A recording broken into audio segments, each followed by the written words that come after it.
రామ అని స్మరిస్తే చాలు చేసిన పాపాలన్నీ పటాపంచలవుతాయి అంటారు. అంటే రామ అన్న పదానికి ఎటువంటి శక్తి ఉందని మనం అనుకోవాలి? రామశక్తి గురించి వ్యాఖ్యానిస్తే అది అపారమైనటువంటి విషయం. హనుమత్ స్వామి రామరహస్యోపనిషత్తు అనే ఉపనిషత్తులో సనక సనందనాథులకి రామనామ మహిమను తెలియజేస్తాడు. వటవృక్షం బీజంలో ఉన్నట్లుగా సర్వ విశ్వసారము రామనామంలో ఉంది అని తెలియజేశారు. రామ అనేటువంటిది అనేక అర్థాలతో ఉన్నది. రమంతే యోగినోనంతే సత్యానందే చిదాత్మని ఇది రామపదే నాసౌ పరబ్రహ్మ విధీయతే అన్నారు. అంటే యోగులు సమాధి స్థితిలో ఏ పరమాత్మతో తాదాత్మ్యం చెంది ఆనందిస్తారో ఆ పరమాత్మని రాముడు అంటారు. రామశబ్దానికి అర్థం ఆనంద స్వరూప అని అర్థం. ఆనందో బ్రహ్మేతి వ్యజానాత్ అని చెప్పినట్టుగా సచ్చిదానంద తత్వమే రామ. అంటే ఇది పరమాత్మకున్న పేరు, నారాయణుని యొక్క పేరు.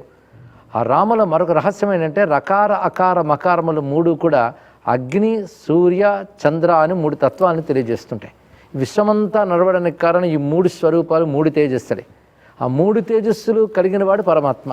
అందుకే రా ఆ మ అని మూడు అనగానే మొదట రకారం అగ్నిబీజమై పాపదహనం చేస్తుంది, అకారం సూర్యబీజమై జ్ఞాన ప్రకాశాన్ని ఇస్తుంది, మకారం చంద్రబీజమై శాంతిని ఆనందాన్ని ప్రసాదిస్తుంది అని రామ అనే మంత్రశక్తి అక్షరశక్తికి ఇంత విశేషమైనది. అర్ధశక్తిలో ఆనందమని అర్థం, అక్షరశక్తిలో అగ్ని సూర్య చంద్ర తేజోమయమై ప్రకాశిస్తున్నది. ఇంత విశేషమైన మంత్రశక్తి కలిగింది కనుకనే రామ ఒక మహామంత్రమే, మహానామమే, అందరూ హాయిగా అనుకుని ఆనందించగలిగినటువంటి దివ్య శబ్దమై మనకు లభించింది. ఎవరైనా చిన్నపిల్లల మొదలు పెద్దవాళ్ళ వరకు, పండితుల మొదలు పామరుల వరకు, ఉపాసకులు ఎవరైనా రామనామా నిత్యం జపించినట్లయితే వాళ్ళు హృదయశుద్ధి ఏర్పడుతుంది, భగవద్ అనుగ్రహం ప్రాప్తిస్తుంది. అంత శక్తివంతమైన శబ్దం రామ. అందుకే భారతీయుల గుండె చప్పుడు రామనామమైనది.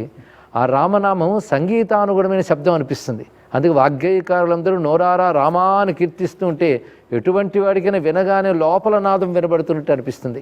అటువంటిది రామనామం యొక్క మహిమ.